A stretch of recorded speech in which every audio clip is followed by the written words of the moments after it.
Starting off at number 10 now, we have Cropsey. Some of you guys may have heard me talk about this one before. It's the story of the boogeyman of Staten Island. He was rumored to be a homicidal maniac who escaped from a mental asylum. He would hunt for children and drag them back to the ruins of a hospital where he lived. Witnesses always said that he had a hook for a hand. These stories were meant to scare kids, perhaps even told to them by their own parents who wanted them to be more wary of strangers. Then, in 1972, the boogeyman became real. News broke of a real-life corpsey man called Andre Rand. He was a former janitor at the local school for mentally disabled children. Rand was arrested in connection with the disappearance of Jennifer Schweiger, a 12-year-old girl with Down syndrome. He lost his job over the case and moved into the now abandoned school that he used to work in. He was eventually convicted of murder, and police connected him to the disappearance of 4 other children. No bodies were ever recovered. Moving on now to number 9, guys, we have the Bunny Man. I talked about this legend in my West Virginia video, if you remember. The story goes that in 1904 a mental asylum closed down. While transferring inmates to a new facility, one of the buses crashed. Most of the people in it were killed or captured trying to escape, but one actually did escape, known as the Bunny Man. He would then roam the land hunting rabbits and then leaving their half-eaten carcasses for the locals to find. Sometimes they will be hanging from a tree or a bridge. Although there are parts of the story that just don't add up, something strange happened in 1970. A couple driving their car at night had an axe thrown through their window by a man in a bunny suit. 2 weeks later, another man found an axe-wielding guy in a bunny suit chopping wood nearby who was gone by the time police arrived. Are these linked together somehow? Is there more truth to this than meets the eye? Moving on now to number 8, we have the body under the bed. Ever since hotels and motels have become a common part of society, people have swapped stories about guests who discovered that the mattress they were sleeping on was either above or even stuffed with the body of a murder victim. A grisly tale for sure, but one that was confined to the realms of myths and legend. Then, in 1999, a case in Colorado occurred involving a couple who slept on a mattress containing a body. The police kept the details of that close to their chest, but in 2010 a huge story broke when guests at a Memphis motel discovered they had been sleeping above the body of Sony Millbrook, a missing person at the time. Her boyfriend, Lakeith Moody, was convicted of the crime. Many people were horrified and vowed to give their hotel beds a closer inspection next time. Next up at number 7 now, guys, we have the Maine Robber. That's M-A-I-N-E. The state. For many years, visitors to Maine's North Pond have reported that something strange was going on there. Time after time, people reported that things were going missing. Not just one person, one time, many people, many times. Batteries and food would vanish from cabins, while flashlights just disappeared from camping tents. People thought either the earth itself was swallowing it all up, or there was a thief at work. It turns out they were right about that. In 2013, a game warden discovered Christopher Knight living alone in the woods. For 27 years, this man had been there watching hikers, canoeists, and other visitors to the area. When taken in for questioning, Knight admitted that he was responsible for around 40 robberies a year. I mean,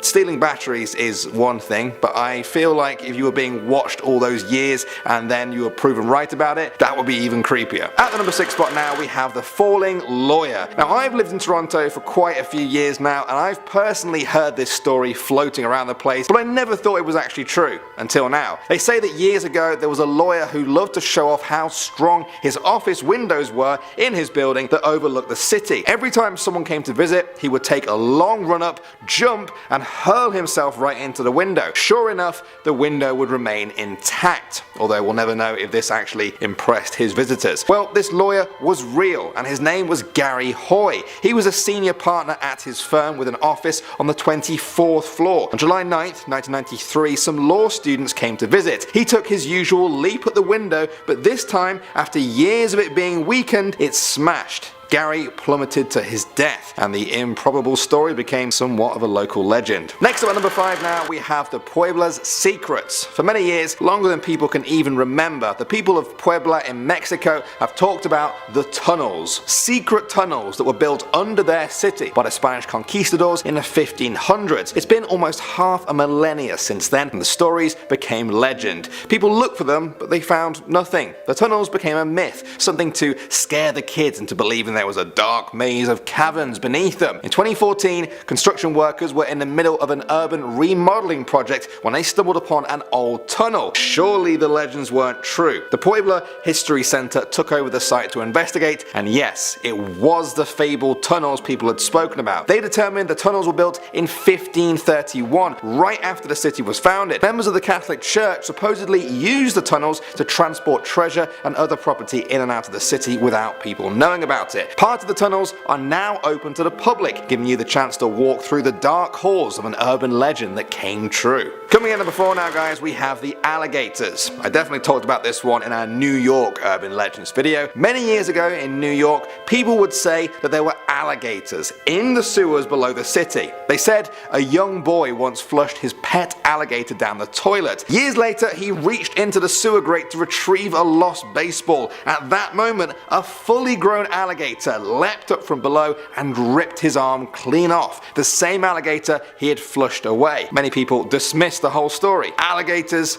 New York, crazy. However, in 1959, Teddy May, the commissioner of New York during the time of these rumors, wrote about the alligators in his tell-all book. He said that he and his inspectors did find alligators in the New York sewers in 1935. They were up to 2 feet in size. It took 2 years for them to clear them all out, more than enough time for the facts to get blurred with fiction. Moving on to number 3 now, we have the dog boy. For many people in Arkansas, they know the stories of the dog boy. Kids swap tales of a werewolf-like man who roams around the town of Quitman. Some even say they've seen him. Many of them might not know that the story is somewhat based in real life. Gerald Bettis was born in Quitman in 1954. By the time he was a young boy, the neighbors were already calling him evil. They said he liked to capture stray animals and torture them in twisted experiments. As he got older, he turned on his parents, tormenting them until, at the age of 27, his dead father was found in his home. The newspapers said it was illness, but others said it was murder. Bettis then kept his mother in the house until she was finally taken away and placed in protective custody. His mother testified against him and he was given life in prison, where he died a few years later. They say that his spirit still haunts that house and that he's often seen roaming the area as a ghost on all fours with shaggy hair like a dog. At the number 2 spot now, guys, we have Charlie No Face. Some of you may have heard me talk about this one in my Pennsylvanian video. Charlie No Face is the story of a boy called Charlie who once got electrocuted while climbing on an electric pole to try and see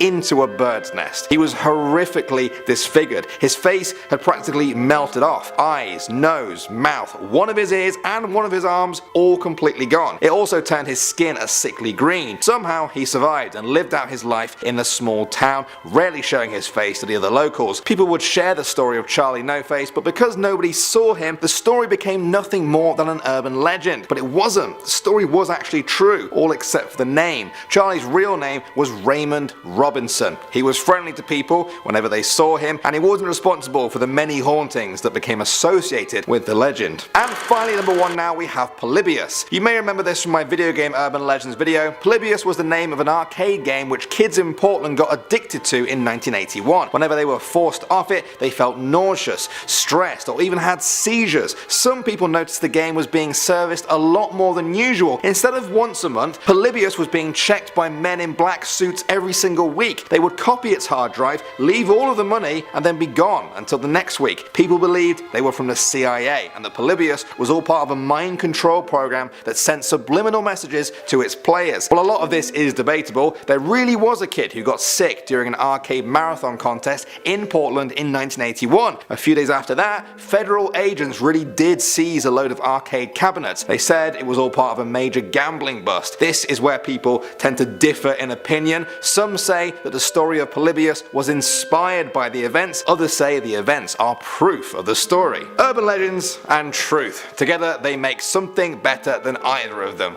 I think. Is this the start of a new series? Coming in at number 10, we have Bloody Mary. Most of us will know the legend of Bloody Mary. She is a mirror-dwelling ghost that is said to appear when her name is chanted again and again as you stare into the reflection in the mirror. The The origins of Bloody Mary go way back in old folklore, when ye olde women would invoke the ghost of Bloody Mary to show them a glimpse of their future husband's face. Things could go south if they saw a grim reaper or a skull in the mirror instead. It would mean that they would likely die before they got the chance to marry. In modern times, the legend goes that if you summon Bloody Mary, she appears as a witch-looking woman. If she's angry with you, she'll scratch out your eyes, steal your soul, drink your blood, all of the dark stuff. I'm sure you'll know loads of people who played Bloody Mary as a kid and maybe they got freaked out and convinced themselves that they saw something, but honestly, I never heard of anyone actually getting their eyes scratched out. The mirror ghost is a popular urban legend across the world.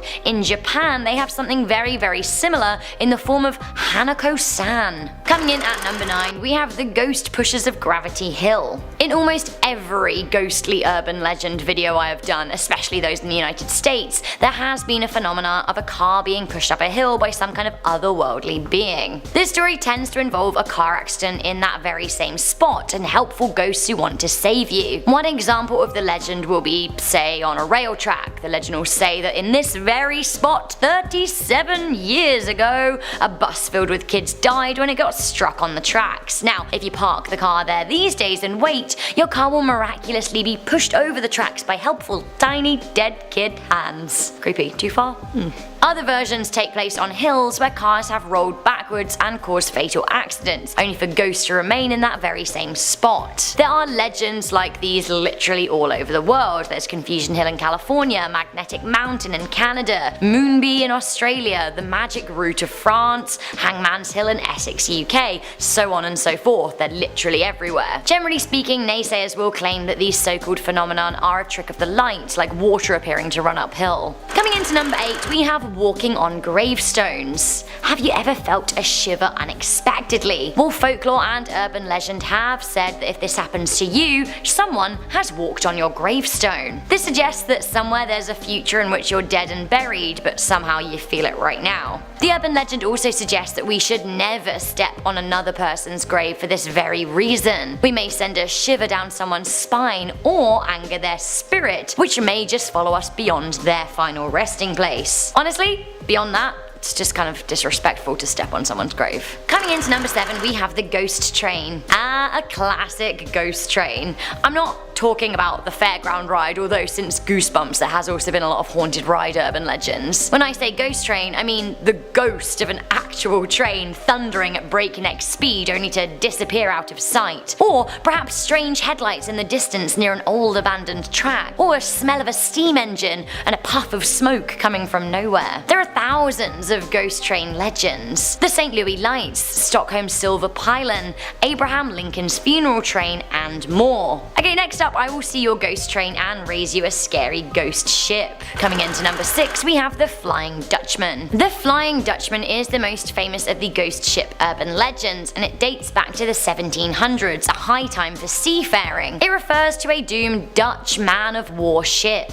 Tales of the Flying Dutchman are ingrained in seafaring lore, a lot like that of the Kraken. Many sailors have reported seeing a phantom boat emitting a bright light on a stormy night, and it is a bad omen for seafarers. It's become a very loathsome superstition. The Flying Dutchman has regularly been spotted, famously once by King George V of the UK. Some say that they've spotted the ship in the air, hence the name the Flying Dutchman. Explanations include mirages, looming refraction, and simply hallucinations from fatigued sailors. Ooh, I love number 5. We have a theatre ghost. There's always a blooming theatre ghost, isn't there? Old theatre buildings absolutely always come replete with a ghoul. Is it because of the high drama of the theatre? Does it leave an imprint on the building? Or is it because imaginations are high in theatrical settings? Usually urban legends of theatre ghosts go as such. The spirit of a former performer who either died on stage or in a brawl at stage door haunts the theatre for the rest of time. The ghost is seen by actors on stage as they look out to the audience, or they're felt by patrons who sit down, only to feel a sudden rush of cold air as they go by. I personally love a good theatre ghost story. There is the Phantom of the Opera, who isn't actually dead. The many ghosts of the Theatre Royal Drury Lane in London, one of the oldest theatres in the world. We've got the Wailing Woman of Wellington's St. James Theatre. Judy Garland is even said to haunt the Palace Theatre in New York. Theatre ghosts are always always blamed for mischief too. Lights turning on and off, props flying about backstage, things going wrong on stage. Theatre ghosts are usually tricksters and agents of chaos. Honestly, I could stand here all day talking about theatre ghosts. Maybe we should do a top 10 scary theatre ghost stories list. I'd really like that. Coming into number 4, we have The Vanishing Hitchhiker. The Vanishing Hitchhiker is a classic ghost urban legend. In each of the stories, a driver picks up a person thumbing for a lift. They drive them a little way, something spooky and mysterious is said, and then the person in question vanishes. Often, they leave a little clue behind them as to who they might have been. The driver then does a bit of research and finds out that the passenger died along that very stretch of road X numbers of years ago, sometimes to that very day. Spooky. This is such a classic urban legend that most cities have a story like this. In Chicago, for example, they have the Vanishing Hitcher Resurrection Mary. You can hear more about her in our Chicago Urban Legends videos, one of my favorites I've done this year. In Japan, a similar phenomenon is reported with the alleged ghosts of tsunami victims. Cab drivers in Ishinomaki have reported ghost passengers. Do ghosts like cars, or are the Vanishing Hitchers stuff of legends? Coming into number 3, we have shadow people. Shadow people are popular ghost sightings, and we actually did a whole top 10 on this. Some people have described scary shadows as black mass ghosts, negative imprints left on the world from angry spirits. So many towns and villages across the entire world have reported shadow sightings, with some cultures and tribes believing they are demonic spirits. One of the most famous shadow people sightings include the Dark Watchers of Santa Lucia, dark featureless shadows wearing hats and carrying walking sticks that appear silent and watching in the distance of the Santa Lucia mountains. Recently, a black cloud was spotted over a mall in Zambia that some people were claiming was a shadow ghost, or a dementor.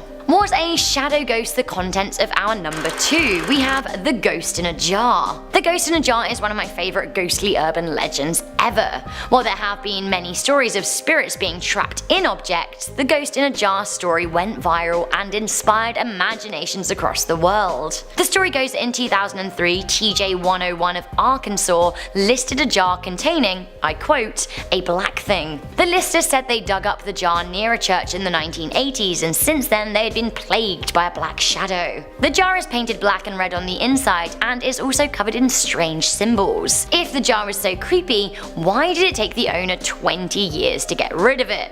I don't know, but the listing went viral anyway, and somehow the ghost in a jar sold for nearly $51,000 and since has been the stuff of legends. The legend was so widespread and popular it even became a Rick and Morty character. Thanks, Ghost in a Jar. You always were good at pointing out potentially obscure comedy. I feel like the need for a 15-year update on this. Does someone have that ghost in a jar? How does this story end? I need more information. Finally, coming into number 1 of our top 10 scary ghost urban legends, we have the legend of the White Lady. My, if I had $1 for every White Lady ghost I had read about, well, I'd have enough dollars to buy a pretty convincing White Lady costume and go around spooking people and making them think that I myself am a ghost. Anyway, White Lady ghosts are popular ghost tropes and usually have some kind of tragic background of love and loss and searching associated with them. I guess the ghost being in white represents some kind of woeful purity and something unfulfilled. Many are depicted wearing wedding dresses. There are countless tales of White Lady ghosts across the world. In Canada, she is a war widow who threw herself over a waterfall in Quebec City when her lover never came home. In California in the United States, she haunts Calico Ghost Town, a place I actually visited last Christmas. In the Czech Republic, she's the spirit of a cursed wife who haunts a castle. In the UK, she also haunts a castle and has a bounty of hidden treasure. In Malta, she wanders a forest in her wedding dress, and in Germany, disturbing her will get you killed. In Asia, White Lady apparitions are usually much less romantic and far more malevolent and vengeful. So coming in number 10, we have Men in Black. I mean, where do you think the idea of the smash hit comedy starring Will Smith came from? You thought it was an original idea? Yo, I thought it was an original idea. I thought Will Smith is a genius. No way, man. Well, let's be honest, nothing is original anymore. As Picasso said, a good artist creates things, a great artist steals everything. I'm pretty pretty sure that he actually stole that line too. Well, the urban legend of the Men in Black is pretty in line with the movie. I don't think it's as fantastical or as heroic, but the idea is that there are secret government agents all throughout the US who will come find you if you have any sort of contact with extraterrestrials. They monitor the planet and it's up to them to make sure that they don't learn about aliens. There have been many reports from people saying that they've seen some strange thing in the sky or that something landed in their backyard and then it takes off, and then the next day a couple dudes in black suits come in who present themselves as FBI agents, and they'll come to their house and ask them some very strange questions. And even in some cases they can be threatened or things could get quite ugly. Well, threats from strange dudes in a black suit, yeah, that would work well for me. I'm threatened by anything. I'll keep all my alien secrets to myself after something like that. Thank you very much. If I see something in my backyard, I'm reporting it to nobody. And guys, make sure you hit that like button because it really helps us out. Alright, let's move right along. Number 9, we have the Hookman. Hush now. No more screaming, no more running. It's time to die. The Hookman is such a famous urban legend. Not one, but 2 movies were made about this urban legend.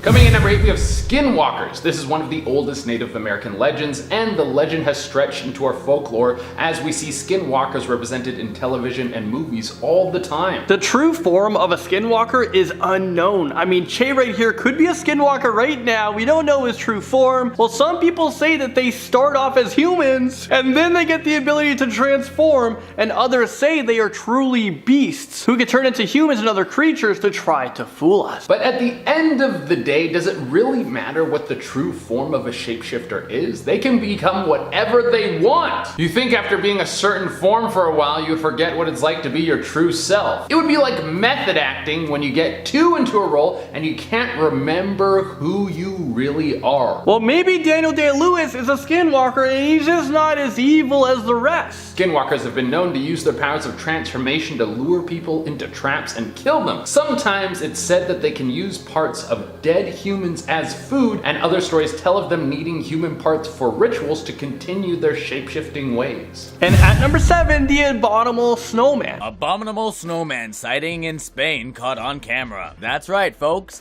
The proof the world has been waiting for has finally been uploaded. A Sasquatch, or Yeti, or abominable snowman, or just plain old Bigfoot, whatever you want to call him, has been spotted, supposedly. There are so many clips just like the one you just saw on YouTube. You can check it out for yourselves. Well, we think that this is the best footage we've ever seen of this thing. Coming in at number 6, we have the Bunny Man. There are several different stories of the Bunny Man, and almost all of them are gruesome. The most common is that he's a man who will walk through dark alleys or in the forest or anywhere with poor visibility, and he will follow people. He sports a bunny mask and has a massive axe. In the shadows, he creeps slowly, watches his prey, and waiting for the moment when they aren't protected. In those few moments when their guard is lowered, he will spring out and slam his axe into their face, taking their body back into the darkness. There have been some iterations of the Bunny Man that say he doesn't wear a mask, but his face has been horribly mutilated to make it look as if it was a bunny's. Skin has been grafted onto his head to resemble ears, surgery done on his nose and lips to reveal buck teeth and a rabbit-like nose,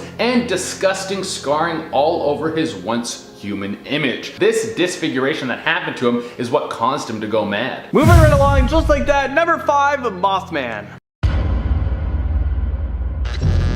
Hey, is it possible the famous Mothman of West Virginia could be a mysterious giant eagle? Or is it still just a big, mysterious unknown? The Mothman of West Virginia has been a long-time urban legend dating back to the 60s, and there has been several movies and documentaries based on this creature, along with a ton of real people recounting their experiences and sharing their pictures and videos. It's such a crazy urban legend that, you know what, it might be true after all. The sightings of Mothman continued for months throughout the Point Pleasant area. The Mothman was once seen again on the Silver Bridge. and many people believe that the creature was trying to warn people. And at number 4 we have Baby Train. Well, let's step away from the horrifying urban legends for a second to think about something that could be true and has been a tale told all over America. Even though the baby train sounds like something where people would sell babies to the highest bidder, this urban legend is much more wholesome. Now, this urban legend is attached to a more forgotten time, which makes it both hard to prove and disprove. But it's the idea of small towns that were positioned close to train stations. These towns were so close that when the trains came in and blew its steam whistle, everyone could hear. Now, for some of these places, they would have an early morning train come through town. If it would blow its whistle around 5 a.m., this would wake up the whole town. For most of these fine folks, 5 a.m. was too early to get up, but too late to go back to sleep. So all of these people waking up next to their partner decided to just make a little hanky-panky. This was a time before we had phones and Netflix. There was nothing else to do. So this idea of this urban legend is that the towns that had the baby train would see a baby boom from all of the early morning, whoopies. These people are reproducing faster than Joey Chestnut clears a plate of food. Moving into number 3, we have the New Jersey Devil. Have you guys heard of this? Claiming that this child would be the devil. When the night came that Jane went into labor, there was a terrible storm that shook the entire house as her friends and family gathered to help her through the pregnancy. The child was born normal, but it began to change into a deformed monstrosity.